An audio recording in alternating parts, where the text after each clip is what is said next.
ಸತ್ಯ ಭಾವೆ ಕೋಪವೇನೆ ನನ್ನಲ್ಲಿ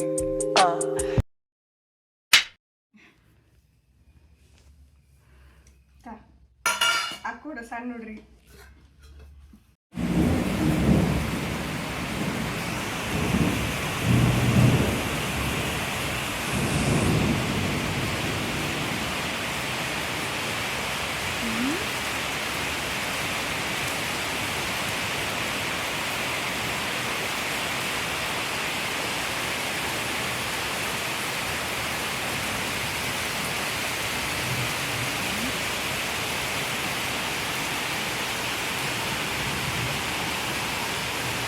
A few moments later.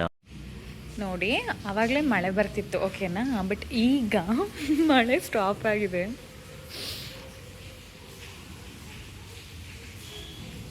ನನಗೆ ಒಂದು ಅರ್ಥ ಆಗ್ತಿಲ್ಲ, ಧಾರವಾಡ ಬಂದಮೇಲೆ ಯಾವಾಗ ಮಳೆ ಬರುತ್ತೆ, ಯಾವಾಗ ಬಿಸಿಲು ಬರುತ್ತೆ ಗೊತ್ತಾಗಲ್ಲ.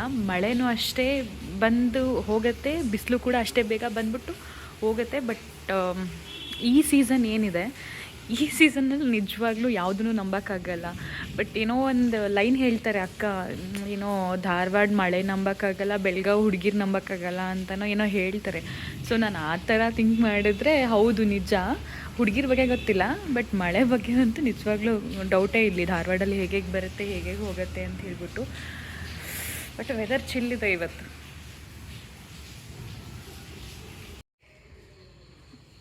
ಮಳೆ ಬಂದು ನಿಂತಿದೆ. ಸೊ ನಾನು ಹೊರಗಡೆಗೆ ನಿಂತ್ಕೊಂಡು ಮಳೆ ನೋಡ್ತಾ ಇದ್ದೀನಿ. ಮಳೆ ಬರುತ್ತಾ ಅಂತ ಹೇಳಿಬಿಟ್ಟು ಸ್ವಲ್ಪ ಆಚೆ ಹೋಗೋದಿದೆ. ಅವ್ರು ಆಚೆ ಅಂತಂದರೆ ತರಕಾರಿನೋ ತರಬೇಕಿತ್ತು. ಸೊ ಹಾಗಾಗಿ ಹೋಗೋಣ ಅಂತ ಅಂದ್ಕೊಂಡೆ, ಬಟ್ ಮಳೆ ಬರ್ತಿರೋದ್ರಿಂದ ಆಗ್ತಿಲ್ಲ ಹೋಗೋಕ್ಕೆ. ನೋಡೋಣ. ಜಿಯೋ ಮಾರ್ಟ್ ಮಾಡಿದ್ದೀನಿ, ಬಂದರೆ ಅದರಲ್ಲೇ. ಬಟ್ ಜಿಯೋ ಮಾರ್ಟ್ ಈ ಥರ ಥಿಂಗ್ಸ್ ನೋಡಿದ್ರೆ, ಮಳೆ ಟೈಮ್ ಆಗಿರ್ಬೋದು ಅಥವಾ ಡೇ ಆ್ಯಂಡ್ ನೈಟ್ ನೋಡಿದ್ರೆ ಸ್ವಲ್ಪ ಯೂಸ್ಫುಲ್ ಆಗಿದೆ ನಮಗೆ. ನಾರ್ಮಲಾಗಿ ಈಗೆಲ್ಲದನ್ನು ಇದು ಮಾಡಿಕೊಂಡು ಎಲ್ಲ ಒಂದೇ ಟೈಮಲ್ಲಿ ನಾವು ಪರ್ಚೇಸ್ ಮಾಡೋಕ್ಕಾಗಲ್ಲ ಮತ್ತು ಆಚೆ ಹೋಗೋಕ್ಕಾಗಲ್ಲ. ಹಾಗಾಗಿ ಅದು okay, Jio Mart is help to us. This is our journey. ಅಂದಹಾಗೆ ಇವತ್ತಿಂದು ಸ್ಟಡೀಸ್ ಇಲ್ಲಿ ಮುಗಿದಿದೆ. ಅಂದರೆ ಸ್ವಲ್ಪ ಕ್ವಶನ್ ಪೇಪರ್ ಸಾರ್ಟ್ ಔಟ್ ಮಾಡಿದ್ದೀನಿ, ಅದರದ್ದು ಎಕ್ಸ್ಪ್ಲೇನ್ ಎಲ್ಲ ನೋಡ್ಕೊಂಡಿದ್ದೀನಿ. ಇನ್ನು ನೆಕ್ಸ್ಟು ನಾಳೆ ಲೈಬ್ರರಿಯಲ್ಲಿ ನಾನು ವ್ಲಾಗ್ ಕಂಟಿನ್ಯೂ ಮಾಡ್ತೀನಿ. ಹೇಗಿದೆ ನೆಕ್ಸ್ಟ್ ಡೇ, ಏನೇನಾಗಿದೆ, ಲೈಬ್ರರಿ ಹೇಗಿರುತ್ತೆ ಧಾರವಾಡಲ್ಲಿ ಅನ್ನೋದನ್ನು ನಾನು ನಿಮಗೆ ತಿಳಿಸ್ತೀನಿ. ಬಟ್ ಏನಕ್ಕೆ ಧಾರವಾಡ ಚೂಸ್ ಮಾಡಿದೆ ಅಂತ ನಿಮಗೆ ಅಪ್ಕಮಿಂಗ್ ವೀಡಿಯೋಸಲ್ಲಿ ಅದ್ರದ್ದು ಬಗ್ಗೆನೇ ಒಂದು ಇನ್ಫಾರ್ಮೇಷನ್ ವಿಡಿಯೋ ಮಾಡ್ತೀನಿ. The next day.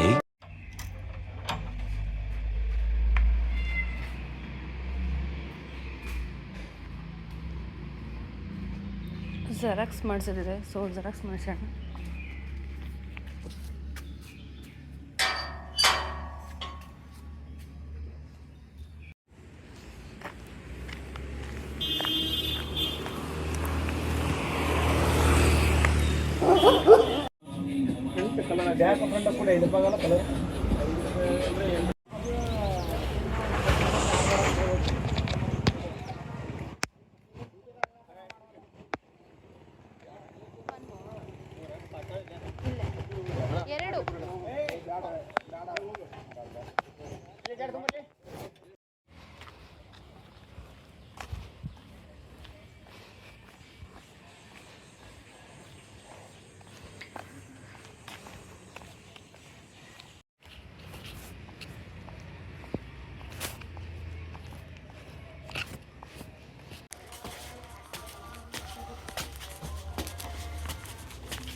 Three hours later.